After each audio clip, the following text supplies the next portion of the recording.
Saya Safira Nurdewti. Dan saya Sarah Rizda Nafisa. Kali ini kami mau kasih tahu berita terupdate dari Kementerian BUMN dan produk-produk BUMN yang keren banget. Yuk kita saksikan hanya di BUMN Flash News. Pertama, kita masuk ke berita Kementerian BUMN. Kementerian BUMN memperoleh penghargaan sebagai Badan Publik Informatif oleh Komisi Informasi Pusat dalam acara bertajuk Anugerah Monitoring dan Evaluasi atau MONEF, Keterbukaan Informasi Publik atau KIP Badan Publik tahun 2022. Kementerian BUMN merupakan satu dari 122 badan publik yang mendapatkan predikat informatif dan 372 badan publik yang dilakukan evaluasi keterbukaan informasi. Komitmen Kementerian BUMN dalam keterbukaan informasi sebagai badan publik ditunjukkan dengan skor yang diraih pada tahun 2022 ini sebesar 96,99 dengan kategori informatif. Skor ini meningkat 3,5 poin dibandingkan capaian tahun 2021 sebesar 93,49. Di sisi lain, Kementerian BUMN juga terus berperan aktif mendorong keterbukaan informasi di seluruh perusahaan BUMN yang dibuktikan dengan jumlah BUMN dengan kategori informatif meningkat 3 kali lipat pada tahun 2022 menjadi 19 BUMN dibandingkan capaian tahun 2021 sebanyak 6 BUMN. Monitoring dan evaluasi keterbukaan informasi publik yang diselenggarakan oleh Komisi Informasi Pusat dilakukan untuk mengukur implementasi keterbukaan informasi publik sesuai Undang-Undang Nomor 14 Tahun 2008 tentang Keterbukaan Informasi Publik. Sekretaris Kementerian BUMN, Bapak Susyanto mengatakan, keterbukaan informasi publik adalah wujud dari transparansi dan komitmen untuk terus memberikan pelayanan yang terbaik terhadap publik. Hebatnya, Kementerian BUMN dapat mempertahankan predikat informatif yang sudah didapat tahun lalu.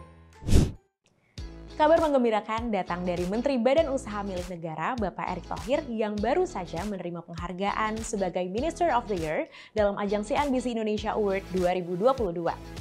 Penghargaan tersebut diberikan kepada tokoh menteri dan setingkat menteri yang dinilai memiliki kiprah yang paling penting dalam percepatan pemulihan ekonomi di Indonesia. Selama menjabat menjadi Menteri BUMN, salah satu pencapaian besar Bapak Erick Thohir yakni merealisasikan holding BUMN dengan perklasteran usaha diantaranya holding BUMN pariwisata, ultramikro, perhotelan, pangan, farmasi, pertambangan, hingga industri baterai listrik. Selain itu, Bapak Erick Thohir berhasil melakukan efisiensi BUMN melalui penyederhanaan jumlah BUMN yang awalnya 108 pada tahun 2020 hingga menjadi 41 BUMN di awal tahun 2022. Dan targetnya akan dikonsolidasikan lagi menjadi sekitar 30 BUMN. Berkat langkah-langkah strategis tersebut, kinerja BUMN mampu dengan sangat baik dan bahkan bisa melewati badai pandemi COVID-19. Hal ini dapat dibuktikan dari kontribusi BUMN pada tahun 2017 sampai 2019 hanya mencapai 1.130 triliun dan ternyata naik 68 triliun menjadi 1.198 triliun pada masa jabatan Pak Erick di tahun 2019 hingga tahun Q3 2022. Sekarang kita masuk ke produk BUMN. Sobat BUMN daerah Sumatera, mana nih suaranya? Seperti yang kita tahu, BUMN selalu berusaha untuk memastikan pembangunan yang merata di seluruh wilayah Indonesia, termasuk infrastruktur strategis yang dapat memudahkan masyarakat untuk berkegiatan. Nah, kabar baik datang nih dari Tol Trans Sumatera di penghujung tahun 2022 ini. Jalan Tol Trans Sumatera yang dikelola oleh PT Hutama Karya Persero ini dipastikan siap untuk dilintasi pemudik pada Nataru 2022-2023. Adapun ruas yang telah siap dilalui terdiri dari ruas Bakahuni, Terbanggi Besar, ruas Pematang Panggang, Kayu Agung, hingga ruas Palembang, Indralaya. Untuk mendukung aktivitas hilir mudik pada Tol Trans Sumatera, Hutama Karya menambah beberapa fasilitas, di antaranya.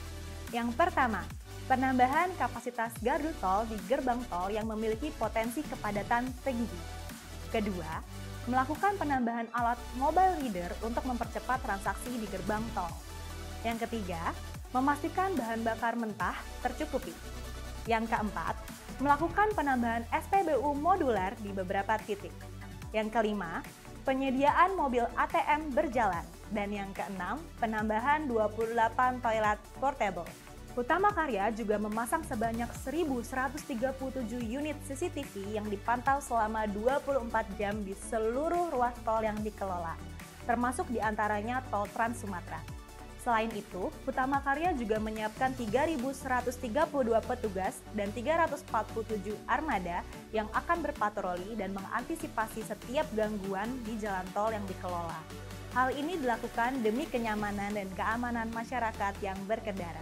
Kabar baik selanjutnya, Hutama Karya akan menggratiskan 2 ruas jalan tol Trans Sumatera demi kelancaran perjalanan, yaitu ruas tebing tinggi Indrapura sepanjang 20,4 km dan gerbang tol Serbelawan, gerbang tol Sinaksak sepanjang 15,6 km pada periode 23 Desember 2022 hingga 8 Januari 2023. Sementara untuk ruas lainnya dikenakan tarif yang telah disesuaikan. Sobat BUMN, selamat menikmati jalan tol Trans Sumatera ya. Semoga perjalanan terasa aman dan nyaman tanpa hambatan. PT PLN Persero memberikan kemudahan bagi masyarakat yang ingin mudik nih atau berpergian dengan mobil listrik untuk merayakan liburan Natal dan Tahun Baru 2023. Yuk, simak penjelasannya. PLN telah menyediakan POM listrik atau Stasiun Pengisian Kendaraan Listrik Umum atau SPKLU yang tersebar di berbagai wilayah di Indonesia. Terdapat 569 unit SPKLU yang tersebar di 237 lokasi di seluruh Indonesia. Dalam liburan Natal dan Tahun Baru ini, Tol Jawa diperkirakan akan menjadi tol yang paling padat digunakan oleh masyarakat. Saat melintas di tol ini pun, pengguna mobil listrik tak perlu khawatir untuk melintasi di area sana dikarenakan PLN juga menyediakan SPKLU di rest area. Terdapat 9 titik SPKLU di jalur mudik Pulau Jawa yang berada di rest area sepanjang tol Trans Jawa mulai dari Cikampek hingga Kartasono Madiun. Selain itu, pengguna mobil listrik saat ini juga tak perlu kesulitan untuk mencari SPKLU nih, sebab PLN memberikan kemudahan melalui aplikasi PLN Mobile. Lewat PLN Mobile, masyarakat bisa mencari lokasi SPKLU terdekat. Dengan cara penggunaan mobil listrik cukup membuka aplikasi PLN Mobile, kemudian pilih fitur Electric Vehicle. Tak cuma itu, aplikasi ini juga menyediakan petunjuk arah ke lokasi SPKLU. Menjelang Natal dan Tahun Baru, PLN terus melakukan transformasi untuk meningkatkan pelayanan pelanggan. Sobat BUMN, siapa nih yang berencana liburan dan mudik pakai kereta untuk periode Natal dan Tahun Baru? Nah, PT KAI punya kabar baik loh. Jelang libur Natal dan Tahun Baru 2023, PT KAI siapkan 5,5 juta kursi sebagai langkah antisipasi lonjakan penumpang. Jumlah ini meningkat sebanyak 90% dibandingkan tahun lalu. Setiap harinya, PT KAI akan melayani penjualan sebanyak 309.000 kursi pada periode 22 Desember 2022 hingga 8 Januari 2023. Untuk mewujudkan hal tersebut, PT KAI menambah unit kereta yang dioperasikan sebanyak 23% atau 467 kereta per hari.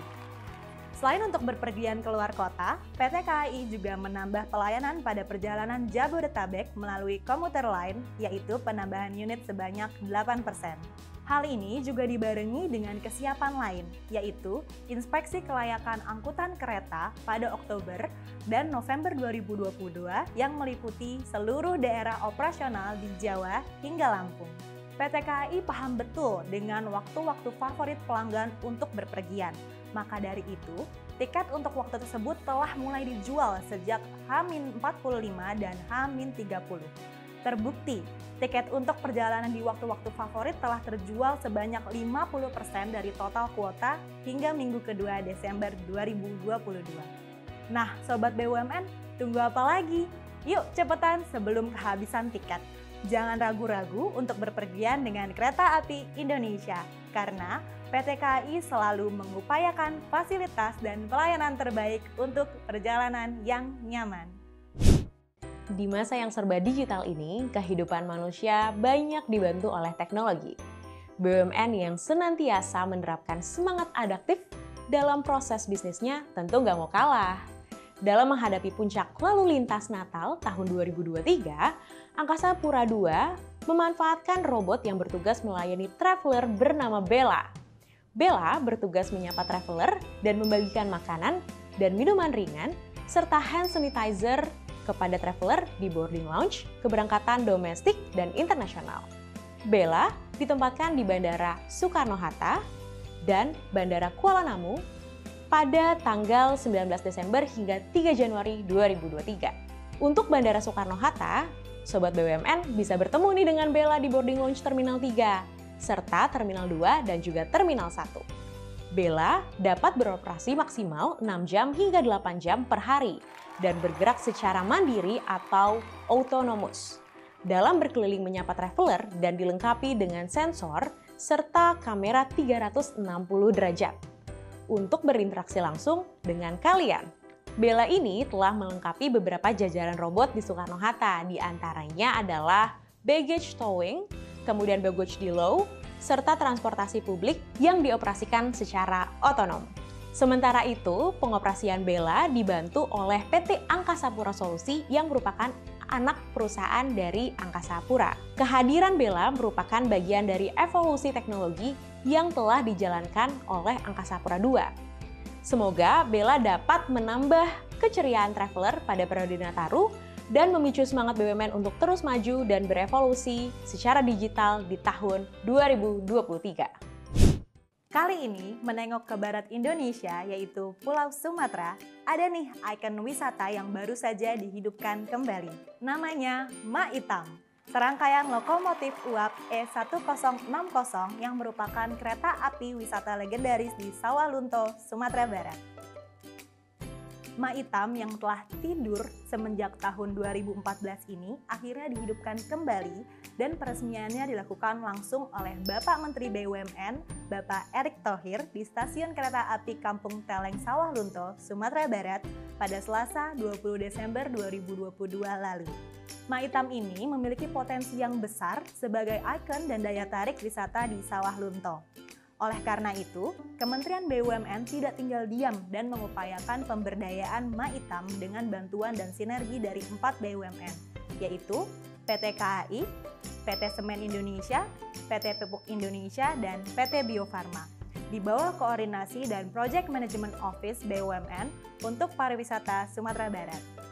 Keempat BUMN tersebut menganggarkan dana sebesar 20 miliar rupiah yang dialokasikan untuk perbaikan lokomotif dan gerbong, rehabilitasi dan pembangunan sarana prasarana perkereta-apian seperti rel, terowongan lubang kalam, stasiun, depo, dan lain sebagainya.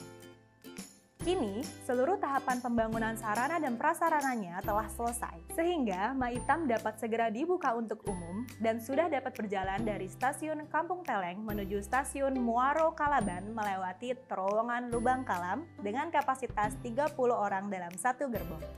Semoga hidupnya kembali Maitam ini dapat menambah keceriaan dan semangat bagi daerah Sawalunto. Maju terus pariwisata dan perkeretaapian Indonesia. Demikianlah berita dan produk terbaik dari BUMN. Semoga minggu depan kita bisa informasikan kembali berita-berita terbaik BUMN melalui BUMN Flash News yang berguna untuk bangsa Indonesia.